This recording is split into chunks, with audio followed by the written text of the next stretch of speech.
So welcome back to the channel, and if you're new, welcome to the channel. This video is going to cover my life after my separation from the Marine Corps.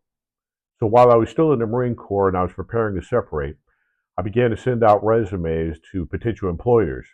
My wife really wanted me to work in finance because that's the job field that she had been working in.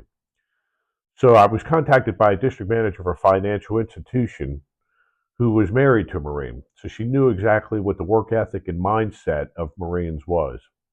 I'll tell you that although this job was in financing, it was nothing like what me and my wife thought it was going to be. It was a company that gave out high interest loans and used collateral for them, which means that they used like your vehicles, gaming systems, your Xbox, bikes, even anything that they could get you to agree to hand over should you default on the loan.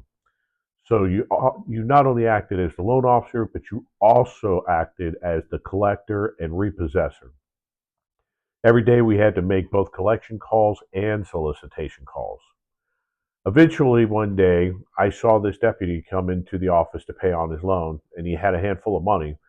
So, of course, I struck up a conversation wanting to know, how you could make so much money in a short period of time. And he explained to me that there was a lot of extra duties, they call them, or overtime that you could work in law enforcement. So I decided that I was going to look into this. I decided eventually to go across the street to the mall that was over there, and I got a part time job working loss prevention at one of the department stores. This also allowed me to work alongside deputies and pick their brains about what the job entailed. It wasn't too long after that I learned that I loved doing this job. What I did was I sat behind multiple screens and tried to recognize body language of potential shoplifters so I could figure out who to watch, how to follow them on camera, and then the chasing down alongside the deputy and apprehending them. That was incredible. Didn't matter if I was tired or sick. I'd go to work because of the excitement and the adrenaline. I knew that this was something that I really wanted to do. So at first I applied to the sheriff's office and I was hired right away. Come to find out, the sheriff was paid $30,000 for every veteran that he hired. Since I was a veteran, it was a no-brainer for him. He hired me right on the spot. Once I found out that I was going to take a huge pay cut to work for the sheriff, vice what I was doing right now, I decided that I wasn't going to take the position. Deputies I worked with suggested that I put myself through the police academy and then apply for a police job. So that's exactly what I did. I had to figure out how to keep my full-time job and go to the academy at night.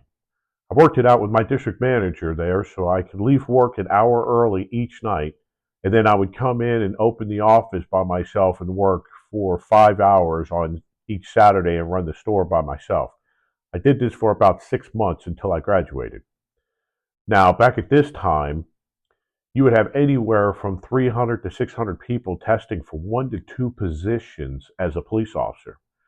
I was lucky and I had multiple agencies interested in hiring me. I had one department that I wanted to really wanted to work for, but I had to wait for a levy vote to see if they could even hire me.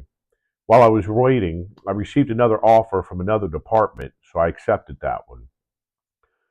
Unfortunately for the chief that was with the original department that I wanted to work for, he caught a lot of criticism for losing me because I was going to be their first officer of color. I'm not sure how that was known by the pastor that went to the paper about it, but somehow he knew.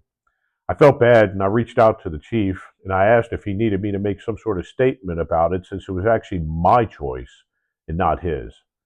He thanked me but said that he would try and weather the storm without placing me in the middle of it. I would find out years later that the department that I chose, I was their first officer of color on their department also.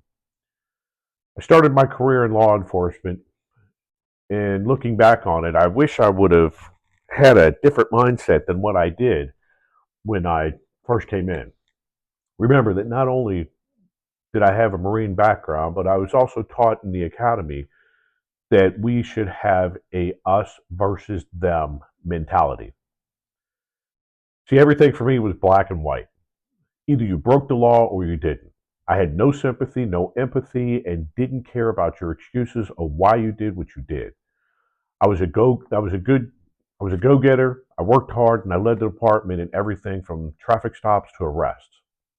Within 5 years, that led me to making detective.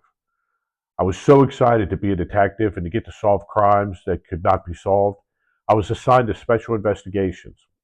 Now, in special investigations, we invested anything that was not your normal theft or homicide crimes. We would also assist on those crimes, though, if we were needed. Over the years, I became a specialist in narcotics, computer crimes, and crimes against children. I learned special interview techniques and how to cultivate and manage confidential informants and investigate computer crimes.